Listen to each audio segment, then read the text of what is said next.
Good afternoon, everyone. Thanks for coming. I'm Jennifer Castor. I'm press secretary for Mayor Hancock's office. I just wanted to say welcome, and I also wanted to just remind everyone that we have ASL, and if you can have a slightly wider shot to include everyone in this communication. Now I'd like to pass it over to our leader, Mayor Michael Hancock, to start us off. Thank you. We have you guys come and join me up here, and I want to thank everyone for coming today. And let me start by also wishing everyone a happy holiday season. I know it's been a challenging time for all of us in the city and the state of Colorado, and throughout this nation, quite frankly. But we do have reasons to continue to be joyous and to celebrate during the season, and I want to wish the very best to you and your families. Again, thank you for being here today. We want to provide an update on a few topics, including the arrival of dangerously cold weather later today and the ongoing and increasing number of newly arriving migrants to Denver. As you know, Denver continues to see an increase in migrants arriving in our city. To date, some 1,321 people since the beginning of the month of December. I want to take just a moment to thank all of our partners and all of the city employees who have stepped up to support this vital effort. The outpouring of support is simply incredible. Donations of all kind have been poured in, winter clothing, blankets, toys for kids. It has absolutely been an incredible thing to watch, and I want to thank all of Denver for leaning in.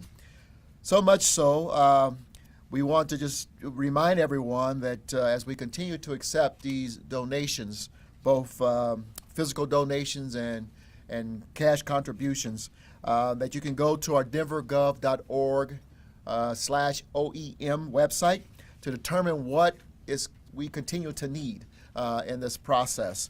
But we want to thank everyone for being partners and for leaning in and for your generosity.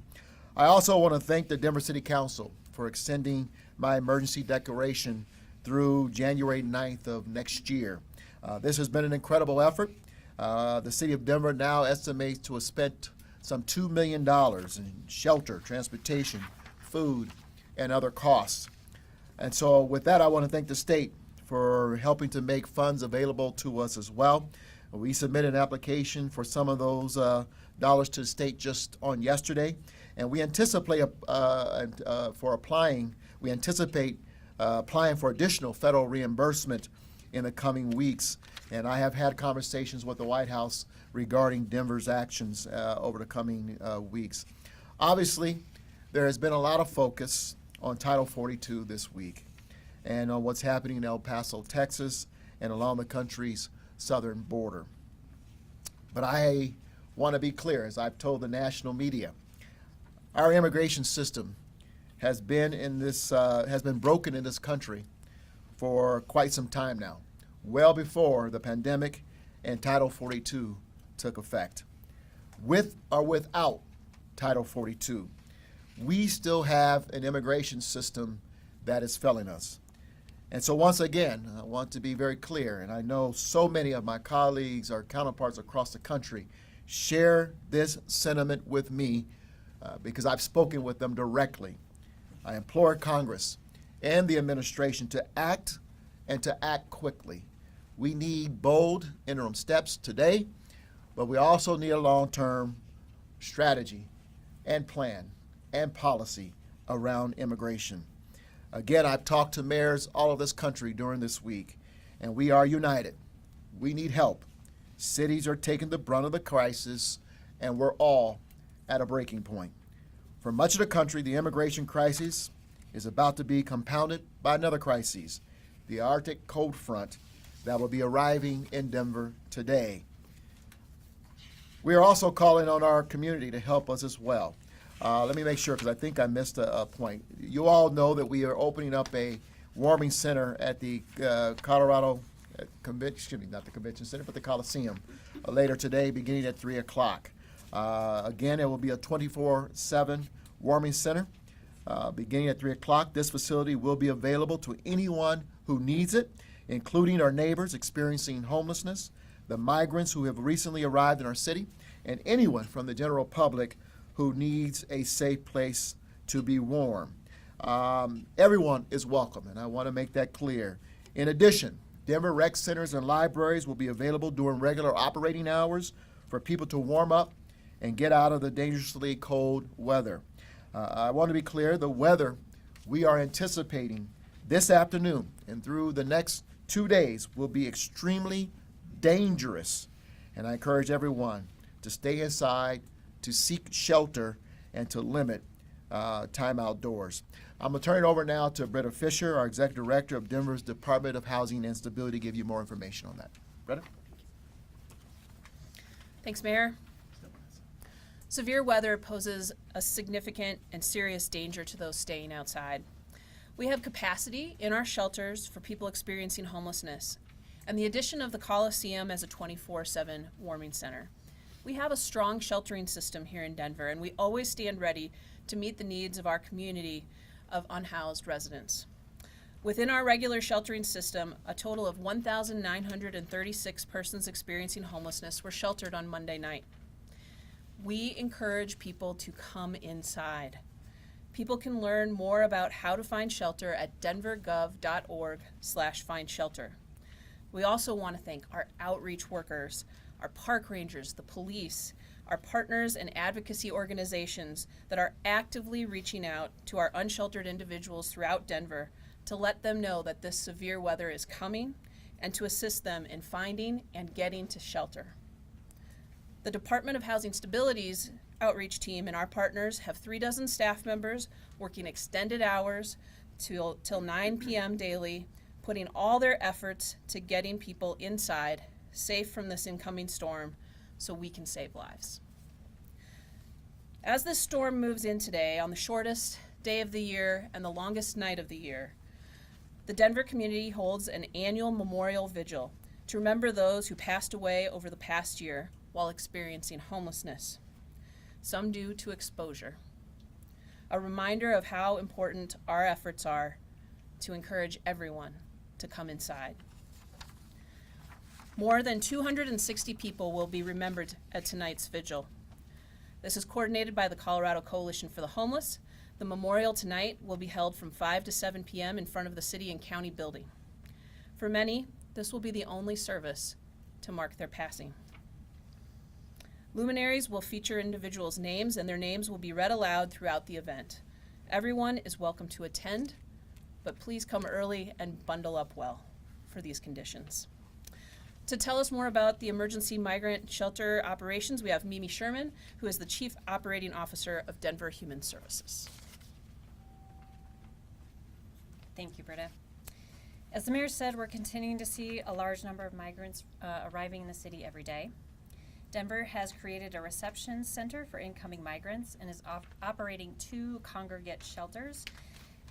Our goal is to provide people who are arriving here in the city a warm welcome and provide them with resources that they can be successful here or wherever they go. We're also proactively trying to reunify people with families and friends, whether they're here in Denver, across the state, or across the country. We're grateful to the city staff who has stepped up to help in this important effort. We're also working to hire additional staff to help us in this very effort. We're currently hiring short-term shelter assistants, and that information can be found on denvergov.org. So for more information, please check out that website. We're also calling on our community to help us as well. If you'd like to help out, consider donating or volunteering. More information on the websites we have already provided. And please be conscious of the hours of operation for donation centers. It's very difficult for them to manage the overwhelming generosity. So if we could just drop off during those hours, we would greatly appreciate it. Now I'll bring the mayor back up for final remarks. Thanks, Mimi. Again, as a reminder, we have space available at the Coliseum for anyone who needs to get warm during this Arctic blast that we are going to experience. If you must be outdoors, we ask folks to dress in multiple layers of warm clothing, including covering your hat, and I don't have to be told that twice, mittens, scarves, and boots, and when possible, stay indoors until this cold weather passes. And let me just add a couple things before we go into question and answers. You're going to see the city go on abbreviated schedule. Most employees are going to be asked and encouraged to work virtually if they can. We may suspend all outdoor work unless it's an absolute emergency, to keep our employees safe, and of course allow them to also to do what's necessary to take care of themselves and their families. And just be mindful that because of the weather, some agencies may work on an abbreviated schedule. The executive directors will be given that discretion, and so the chief of staff and I have communicated that to them today regarding tomorrow. Up here with me are several agencies to help answer some questions. I see Public Health, our Human Rights Community Partnerships, Immigration and Refugee Office is here. Our Chief Financial Officer is here as well as our Director of Career Service and our City Attorney's Office, as well as, again, you saw Mimi Sherman, who has been working with the Agency of Department of Human Services, and they've been doing a tremendous job, as well as Britta Fisher from Department of Housing Stability. Final words before Q&A. To my entire team, in particular, Chief of Staff, Deputy Chief of Staff, and Chief Strategy Officer Evan Dreyer, our Director of Emergency Operations, Matt Mueller, and all of the city employees who have been in what we call the basement of City Hall, working in the Emergency Operations Center without ceasing. Thank you. The city is riding your shoulders through this challenge. And to all the city employees and volunteers who showed up at the shelters, who've raised their hand and said, I will serve, some suspending their vacations, their trips. We thank them as well, because we could not get through this without them. And of course, to all of our partners, a lot of the nonprofits and community-based organizations who've stepped up and have given so much to help the city get through this. Has been tremendous. So let me stop there and answer some questions. Yes, sir. Mayor, it seems like there's been a lot of support coming in, both from volunteers, donations, and stuff like that. Is it appropriate for a city-led effort like this to rely on the public sector to help give those resources to make this work? It's, this isn't a moment that has come to us, not given us much opportunity to prepare for it, particularly at the level and scale in which it's hit us. But absolutely, this has to be a complete community response. We could not do this without the community response. And thankfully in Denver, we have a community with a generous spirit, and they have responded accordingly, and we're grateful for it. Mayor Yes. Hancock, is there perhaps a message that either yourself or perhaps Governor Polis should be sending, maybe to local governments across the border, telling them that maybe right now, today, tomorrow, not the right time to send people to Colorado, specifically Denver, where the weather is just going to be super, super bad, and climate that they've never followed? Well, first of all, that assumes that government's sending people to the city of Denver, and we haven't arrived at that conclusion. What we do know is that there are many cities across this country. I've talked to no less than 10 mayors this week who are they're raising the red flags, and we are at a breaking point. So it's not just Denver. As the storm Arctic blast goes across the nation, cities like Chicago and New York and Minneapolis, who are also seeing migrants, a surge of migrants, are saying the same thing. Not only are we worried about people being outdoors during this time, but we are at a breaking point in terms of resources and ability to accommodate people. So we're all raising the red flag. That's why we're all talking to various counterparts across the country, as well as the White House and our members of our congressional delegation. Mayor, you say the city's at a breaking point. What's the point when the resources run out? What's the level we can't handle? Yeah, I appreciate that question, because it is a balancing act, and we simply are trying to do the best we can to respond to the current challenge that we have. There will come a time, I hope, where people will understand that we have, just like in anything, we have finite resources, and we are going to have to make a call based on the resources that we have available. We're out of capacity to safely and humanely shelter people. Our finances are at the brink, and as the mayor and as members of city council, as agency leaders, we got to be honest and say we can't do anymore. We have come to that point, and so we've got ongoing conversations with the state and federal government about that. And at some point, and I know that I'll be appropriately advised by the people standing here. I trust them immensely to let me know where we are and for us to make the call. How much was the financial request of the state? Go ahead, Margaret. Daniels. Good afternoon, Margaret Danuser, Chief Financial Officer. We submitted an application to the Department of Local Affairs yesterday for $1.5 million. How much capacity is there at the Coliseum? 225 guests can be served at the Coliseum. What happens if you hit capacity? Then we have plans to continue to overflow to additional locations with partners. Yes, sir. Are you still in the dark about the arrival of migrants at any particular time? Are you still not getting enough information about when they're showing up? We know when they're showing up every time there's a busload coming out of Texas. But the reality is that we don't know the number of people at any given time. Evan, I don't know if you want to comment on what we know beforehand, but to my understanding is we don't know until they get here. Oh, meaning, I'm sorry. Well, of course you could. Happy Got to the team answer. here. Yes, happy to answer that we actually don't know. Our reception center is the first point that we actually start interacting with these folks, and so it can vary by time of day, hour. So, but in between the time that they get off the bus or any mode of transportation to that first reception, are you concerned about tonight and tomorrow night, how cold it's gonna be, just in that in-between period? We are always concerned with how cold it's going to be, and anybody who's not sheltered at the time. We don't know who's coming, and we're trying to respond as quickly and as adequately as we can. We just don't know who's coming.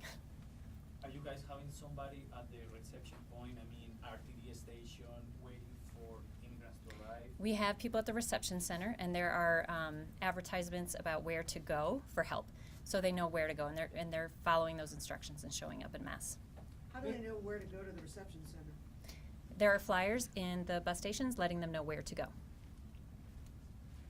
Mayor, have you talked to the governor about activating the National Guard to give you some support? We know that you're trying to hire people, but would the National Guard be a better way to just kind of get involved in this situation? I've had communications with the governor. We continue to have ongoing conversation with the governor's office, so they are kept abreast of what's happening here. And not specifically, to answer your question, not specifically about the National Guard, but certainly not something I would rule out if we felt like there was a need to activate them for the situation. Mayor, I heard there was some conversations going on in the advocate sector of the city that said, basically folks are saying, look what the city can do to address this issue of migrants. We can set up a shelter for a lot of people overnight. In a situation when we're not in this emergency situation where we have cold weather, the city could be doing more for unhoused folks who are here more permanently. I'm curious what you might say to that. Well, I'm going to let Britta Fisher come up here because I think she can add good commentary to this. But I think from a mayor's standpoint, this is a city that hasn't stopped or has not tried to explore every possible avenue to take care of those who are unhoused in our community. We saw and we did respond accordingly to take care of those who are unhoused in our community during COVID. You saw us set up a shelter amazingly at the Coliseum and other locations to accommodate them. We do on a daily basis, ongoing basis, work to make sure that there are safe, decent facilities for folks to be sheltered every night in this city. We're expending an exorbitant amount of resources to do just that. We won't stop. And so I think some of the advocates who may say that are being disingenuous about the realities of what the city of Denver is investing to take care of those on a daily basis who are unhoused in our community. Our consistent answer has been that we always flex to meet the needs as we can, and I think these last couple of weeks show that. We have our ongoing sheltering system for people experiencing homelessness. We have an overflow capacity. We have about 250 beds that we have ready to go tonight. We also have started to shelter almost 31% more folks than our people experiencing homelessness in the span of 2 weeks. So I think this shows the city's commitment to continue expanding to meet the human need for this humanitarian crisis. And let me add one thing. I think it's important to also note these are temporary measures. These are not meant to be long-term. You cannot lock down the Coliseum on a permanent basis, and you cannot lock down these recreation centers for a permanent basis. We're already working and talking about how we transition from these temporary shelter facilities today, because we got to get them back online. So just given the comment that we're close to hitting the limit as far as what we could do, is there any danger that we might be able to, we would be limited in our ability to help folks that are here more long-term? We have not hit that limit yet. Yeah. Any other questions? Mayor, I hate to take you down the hypothetical, but you were talking about that situation where you've run out of resources. What does that look like? Are you sending people elsewhere? Yeah. Are you talking to the state? What's going on? We don't know yet, to be honest and candid with you. We don't know what that looks like. We are trying to discuss, imagine scenarios, what that might look like. But obviously, we not only want to be as humane as possible to accommodate those who are not only coming into our city as migrants, but also those who are unhoused in our city. We also have finite resources. We don't have, open chests of resources that we can constantly pull from without endangering the financial viability of the city. And there's going to be a time when the state can no longer respond, and the federal government is as we know, slow and limited in its response. So we'll know it when we get there, or at least as we approach it. But we just will simply have to be honest with ourselves about how much more we can do without compromising the viability and well-being of everyone in the city. Mr. Mayor, how quickly can we open those additional centers? Because if there's 225 beds at the Coliseum, it seems like one busload of migrants could Yeah. put us at capacity. We continue to have partners who are discussing opportunities for where people could be as soon as this afternoon. So we are going to see how many people come in and what more is needed. How long will the Coliseum be open as a formal shelter? At least through Saturday morning, and then we'll see how the weather pattern changes or evolves. One more, and we're out. Any sense of how long the emergency shelters for migrants will stay open? Again, I think it'd be important for us to think about how we can transition. I mean, that's the thought process, transition to more transitional or at least medium to long range care for the migrants, as well as everyone else we come in contact with who are unhoused in our city. That's our mission. Now it's exacerbated and expedited because of the challenge of migrants coming here without a place to go.